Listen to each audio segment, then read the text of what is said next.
Assalamualaikum warahmatullahi wabarakatuh. Alhamdulillah, sahabat, kita kembali berjumpa. Dalam kesempatan kali ini, kita akan melanjutkan kisah-kisah para sahabat Rasulullah.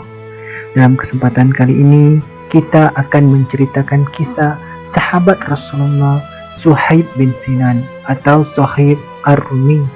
Dia adalah sang pendamping setia Rasulullah. Rasulullah Shallallahu Alaihi Wasallam pernah berkata bahwa orang-orang yang paling pertama dan utama masuk Islam ada 4 orang. Pertama, Rasulullah sendiri sebagai tokoh dari Arab. Kedua, Suhaib bin Sinan sebagai tokoh dari Romawi. Ketiga, Bilal sebagai tokoh dari Abyssinia. Dan keempat, Salman Al-Farisi sebagai tokoh dari Parsi. Suhaib bin Sinan memang berasal dari Romawi. Bahkan nama Al-Rumi yang kerap digandengkan kepada namanya berasal dari kata Romawi. Namun dalam catatan sejarah menunjukkan nenek moyang Suhaib sebetulnya berasal dari Arab dan merupakan keluarga terhormat. Nenek moyang Suhaib pindah ke Irak jauh sebelum datangnya Islam. Di negeri ini, ayah Suhaib diangkat menjadi hakim dan wali kota oleh Kisra, Raja Persia. Suhaib dan orang tuanya tinggal di istana yang terletak di pinggir sungai Eufrat dan arah hilir Jazirah dan Mosul.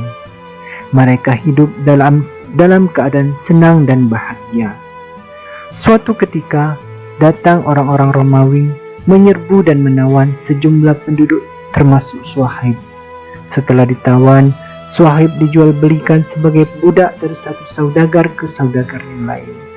Ia menghabiskan masa kanak-kanak dan permulaan masa remaja di Romawi sebagai budak. Akibat dialeknya sudah seperti orang Romawi. Pengembaraannya yang panjang sebagai budak akhirnya berakhir di Mekah. Majikannya yang terakhir membebaskan Suhaib karena melihat kecerdasan, kerajinan dan kejujuran Suhaib. Bahkan sang majikan memberikan kesempatan kepadanya untuk berniaga bersama. Perihal keislaman Suhaib diceritakan oleh sahabatnya Ammar bin Yasir. Suatu ketika Ammar berjumpa Suhaib di muka pintu rumah Arkam bin Abu Arkam. Saat itu Rasulullah masih berdakwah secara sembunyi-sembunyi di rumah tersebut. "Kamu mau kemana?" tanya Ammar. Suhaib balik bertanya, "Dan kamu hendak kemana?" "Aku mau menjumpai Rasulullah untuk mendengarkan ucapannya," jawab Ammar. "Aku juga mau menjumpainya," ujar Suhaib pula.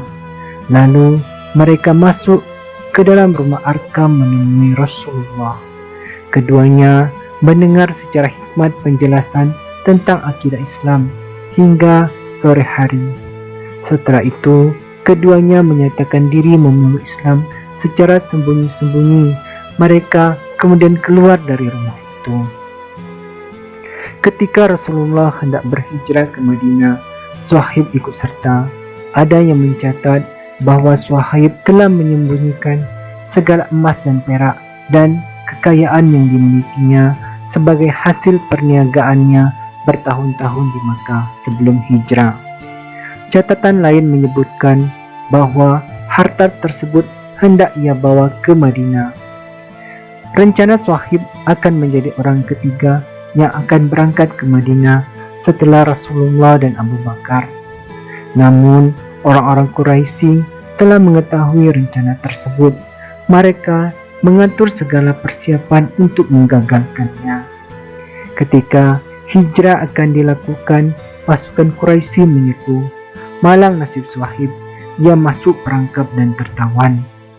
Akibatnya, kepergian Suhaib ke Madinah tertunda sementara para sahabat yang lain bisa meloloskan diri. Saat orang-orang Quraisy lengah, Suhaib langsung naik ke punggung unta dan memacu sekencang-kencangnya menuju gurun yang luas. Tentara Quraisy segera memburu dan hampir berhasil menyusulnya. Tiba-tiba Suhaib berhenti dan berteriak, Hai orang-orang Quraisy, kalian mengetahui bahwa aku adalah ahli panah yang paling mahir. Demi Allah, kalian tak akan berhasil mendekatiku sebelum kulepaskan semua anak panah yang berada dalam kantor ini. Dan setelah itu, aku akan menggunakan pedang untuk menebas kalian sampai senjata di tangan ini habis semua. Nah, majulah ke sini kalau kalian berani. Tetapi, kalau kalian setuju, aku akan tunjukkan tempat penyimpanan harta benda milikku, asal kalian membiarkan aku pergi. Ibnu Mardawi meriwayatkan dari Utsman An-Nahdi dari Suhaib bahwa pasukan Quraisy saat itu berkata, "Hai Suhaib, dulu kamu datang kepada kami tanpa harta. Sekarang kamu hendak pergi hijrah sambil membawa pergi hartamu. Hal ini tidak boleh terjadi. Apakah kalian menerima tawaranku?" Tentara Quraisy akhirnya tertarik dan sepakat untuk melepaskan Suhaib sekaligus menerima imbalan harta. Reputasi Suhaib sebagai orang jujur selama ini telah membuat tentara Quraisy percaya bahwa Suhaib tidak akan berbohong. Setelah kaum Quraisy berbalik arah lalu melanjutkan perjalanan seorang diri hingga menyusul Rasulullah yang sedang berada di Quba. Waktu itu Rasulullah sedang duduk dikelilingi para sahabat. Ketika mendengar salam dari Suhaib, Nabi langsung berseru gembira, "Beruntung perdaganganmu, hai Abu Yahya." Ucapan itu diulangnya sampai 2 kali. Beberapa saat kemudian turunlah surat Al-Baqarah ayat 207. Ibnu Abbas, Anas bin Musayyab, Abu Utsman An-Nahdi, Ikrimah dan yang lainnya berkata, ayat ini diturunkan Allah Subhanahu wa Ta'ala berkenaan dengan peristiwa yang menimpa Suhaib. Sementara kebanyakan para ulama berpendapat ayat ini umum untuk setiap mujahid yang berperang di jalan Allah, seperti halnya firman Allah dalam surat At-Taubah ayat 111. Sesungguhnya Allah telah membeli dari orang-orang mukmin diri dan harta mereka. Mereka berperang pada jalan Allah, lalu mereka membunuh atau terbunuh. Itu telah menjadi janji yang benar Allah dalam Taurat dan Injil serta dalam Al-Quran. Dan siapakah yang lebih menepati janjinya selain Allah? Maka bergembiralah dengan jual beli yang kamu lakukan, dan itu adalah kemenangan yang besar.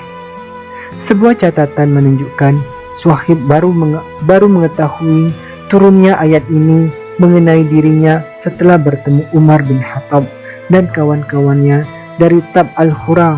Mereka berkata pada Suhaib, "Perniagaanmu beruntung."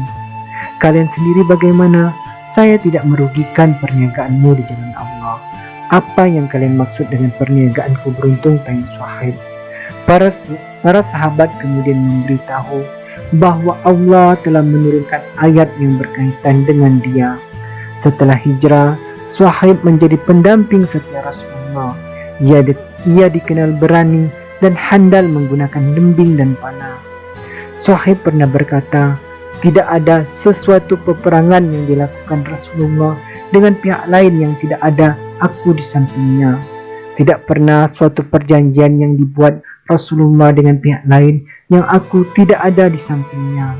Tidak pernah suatu angkatan perang yang disiapkan oleh Rasulullah untuk bertempur yang aku tidak ada di dalamnya. Tidak ada suatu peperangan yang sedang berkecamuk yang aku tidak ada di kanan kiri baginda. Tidak pernah terjadi sesuatu perniagaan untuk mengirim bantuan yang aku tidak hadir di tempat itu. Pendek kata, akulah yang berdiri di tengah-tengah antara musuh dan Rasulullah." Setelah Rasulullah wafat, Suhaib menyumbangkan baktinya kepada Abu Bakar dan Umar bin Khattab ketika keduanya menjadi khalifah. Demikianlah sahabat, sebuah cerita dari seorang sahabat yang sangat mulia, Suhaib Ar-Rumi. Semoga kita bisa meneladaninya dan kita bisa mengambil hikmah dan pelajaran dari perjalanan hidupnya. Assalamualaikum warahmatullahi wabarakatuh.